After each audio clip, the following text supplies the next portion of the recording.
My dive was serene until I came across a giant Pacific octopus, which fascinated me. As a marine biologist, I knew they were calm creatures and less provoked. Then, I never imagined I'd meet my end like this.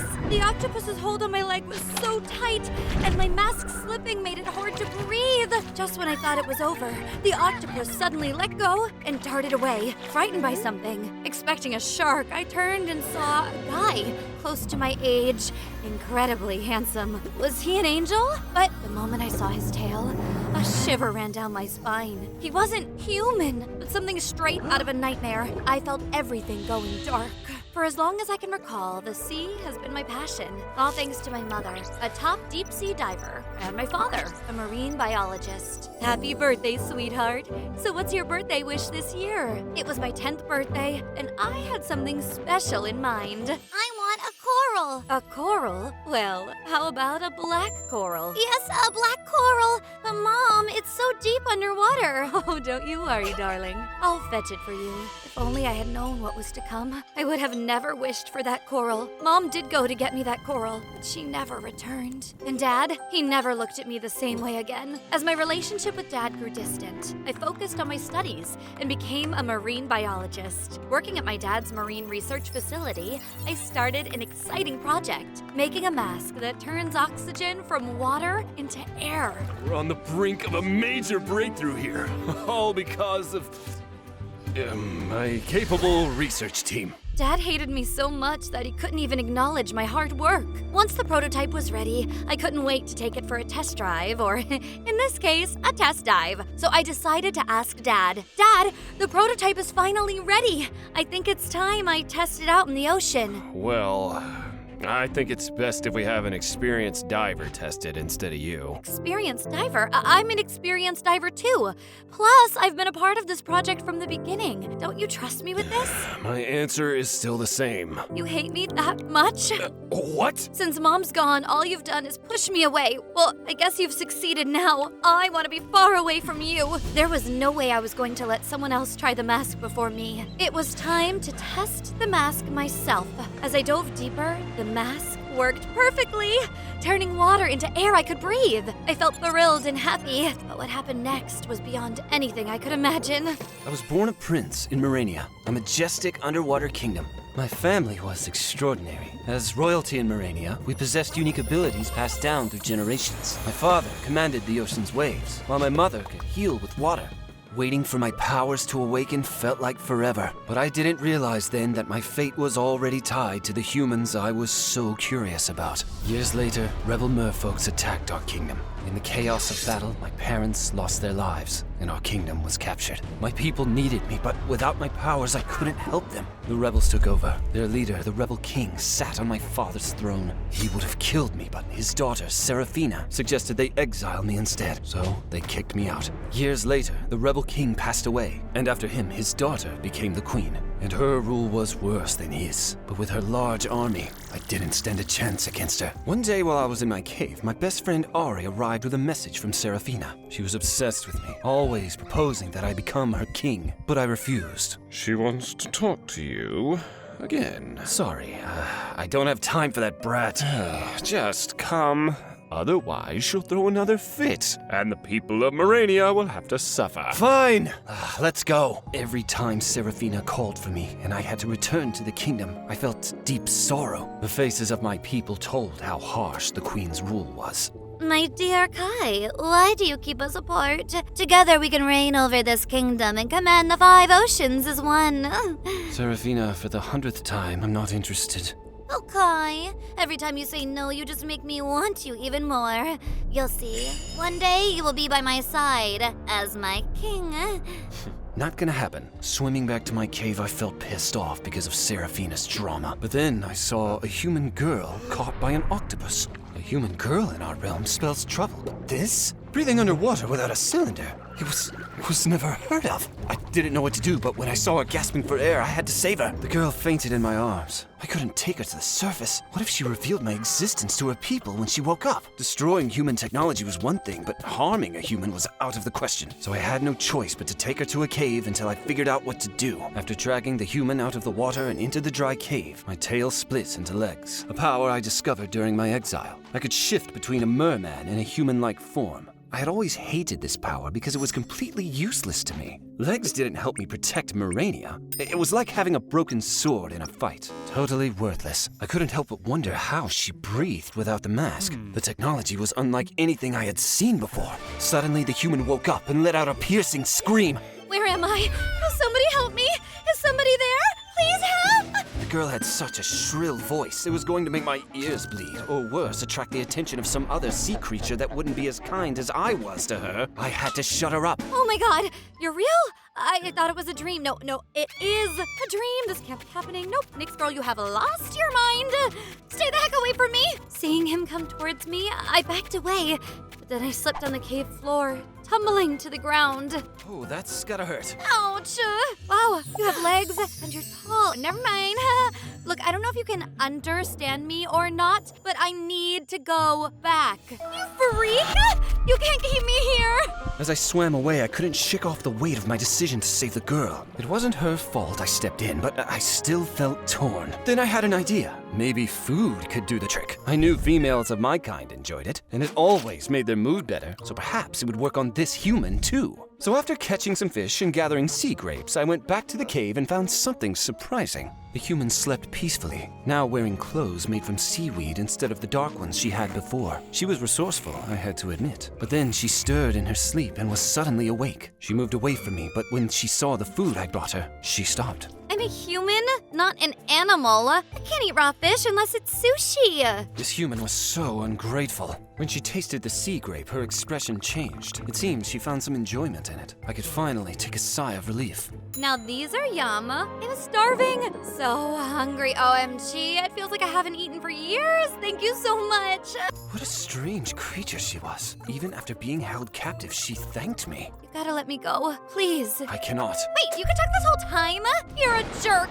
What's that? Men like you. I'm not a man. Whatever. Why wouldn't you let me go? Like, are you guys gonna eat me or something?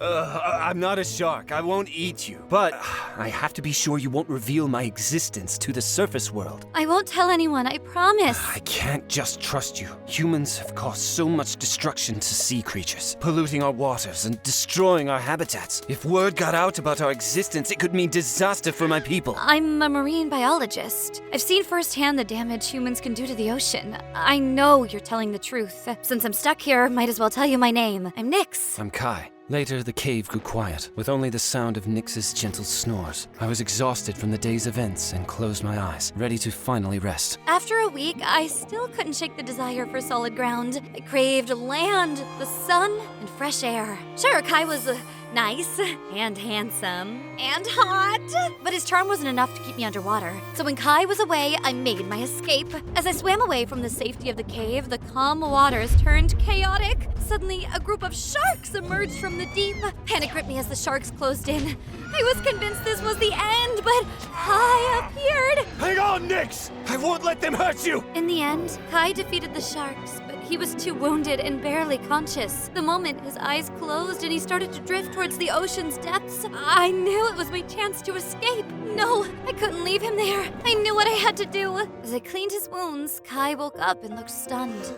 You didn't run away. The correct word would be swam away, and no, I didn't. I couldn't just leave you. Heard? Thank you. I trust you. You can return home. Actually, I think I'd like to stay a bit longer and discover more of the ocean. Ever since that day I saved Kai, everything changed. Kai and we started exploring the ocean together, and let me tell you, it's been an adventure of a lifetime. The ocean's beauty, it's something else when you're sharing it with someone you care about. This is incredible. incredible, Kai.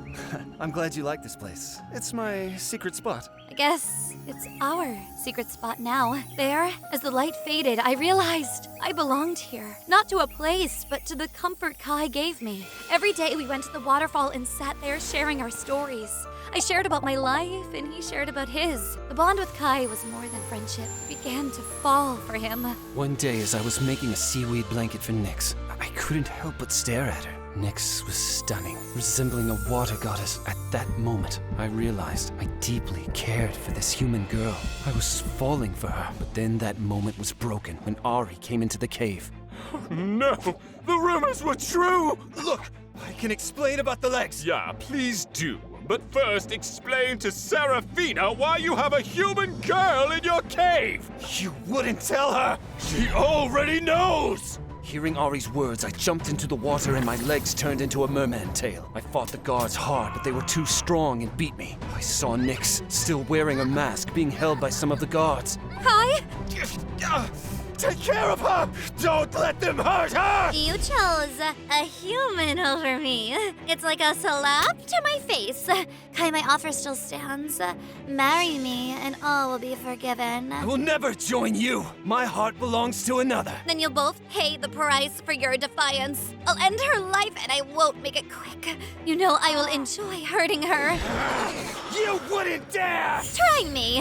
When I entered the cave Nyx was being kept in, I saw her pacing back and forth. I knew she was worried and she cared for me, but I also knew this wasn't her world. This wasn't her fight. That's why I struck a deal with Serafina to protect Nyx. In exchange, I agreed to marry her. Serafina permitted me to bid Nyx farewell before the wedding. It was hard telling Nyx to leave, knowing we might not meet again. I couldn't explain everything, so I just said it was time for her to go. No! Nyx, we're both from two different worlds. We can never be together. Ari, please escort Nyx to the shore safely.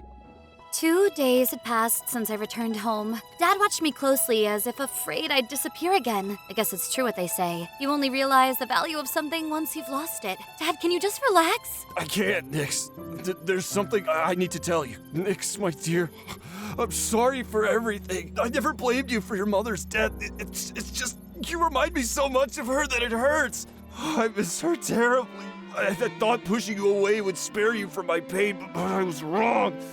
Oh, when you love someone, you fight for them. Hearing this, I couldn't control my tears and hugged Dad. At that moment, I realized my next step. I had to fight for Kai. I couldn't bear being away from Kai. I had to go to him. Why are you back? It's dangerous. I need to see Kai. It's urgent. You don't understand, Nyx. Kai is getting married to Serafina. I can't let that happen. Please, you have to help me. I'll help you, Nyx. For Kai. With Ari's help, I reached the place the wedding ceremony was taking place. Nyx! How dare she? Seize her now and the traitor too. Release her now, or face your end! What are you going to do? Grow legs and kick them? Oh, Kai, I know about your powers. So useless.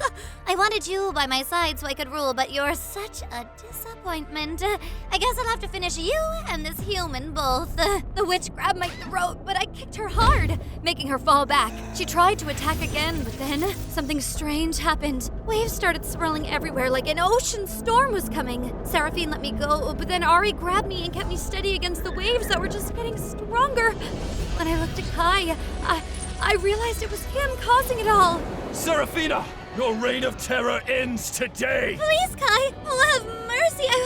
I will leave the kingdom and never come back. You have chosen exile over facing my wrath! So be it! I never thought I'd see you again. Nyx, I love you with all my heart. Kai, I love you too.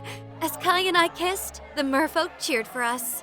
Once Nyx went back to the surface, I couldn't resist being near her. Every night, I felt this strong pull towards her. It was like she had this special power that made me want to be with her all the time, even though we lived in different worlds. Being with Kai felt like destiny. He completed me, like the final piece of a puzzle falling into place. I knew deep down that I never wanted to be apart from him. He was the love of my life. And together, we were going to build a future filled with love and happiness.